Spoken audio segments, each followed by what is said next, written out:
Olimpiskā diena Zemgales Olimpiskajā centrā iesākās ar kopīgu rīta vingrošanu, kurā piedalījās nevien skolēni, bet arī bērnu dārza audzēkņi, kam šāda izkustēšanās neesot nekas neparasts. Jā, mums ir katru rīta vingrošana, 2 reizes nedēļā ir baseins, un arī sporta nodarbības ir, un pēc iespējas vairāk mēs arī dzīvojamies laukā, visas aktivitātes notiek laukā. Skolotājs stāsta, ka mazajiem vingrošana vēl patīk, tāpēc bērni ar prieku piedalās šādos pasākumos. Jelgavas 4. vidusskola kopīgajā rīta rosmē piedaloties jau 3. reizi. Jā, mums ir pozitīvas emocijas, mēs esam priecīgi. Vai paši bērni gribēja nākt uz šeit? Pajautāsim bērniem pašiem. Vai jūs gribējāt nākt šodien vingrot? Jā!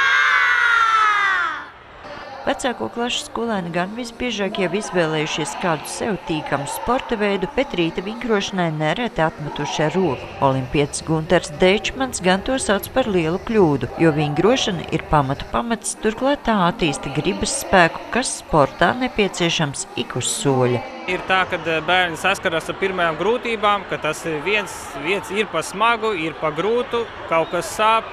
Bet tas ir jāpārvar, un tikai pārvarot to, mēs varam kaut ko sasniegt. Ar profesionālu sportistu aci, lūkojoties uz zāli, tur bija daudz sportistu, jeb vienkārši bērni atsūtīti un viņi te ir. Skatījos, ka ir daudz sportistu un ir arī daudz tādi bērni, kuriem ir vēlme sportot, ir dzirkstelītes acīs.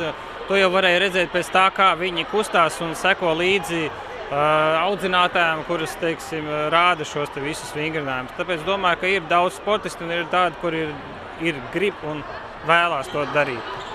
Olimpiskās dienas moto šogad ir padot bumbu, tāpēc pēc kopīgas izvingrošanās skolēnu dienu turpināja ar volejbola stafetēm. Olimpiskās dienas pasākums šogad notiek 95 Latvijas novados un pilsētās, kopā pulcējot 123 353 dalībniekus.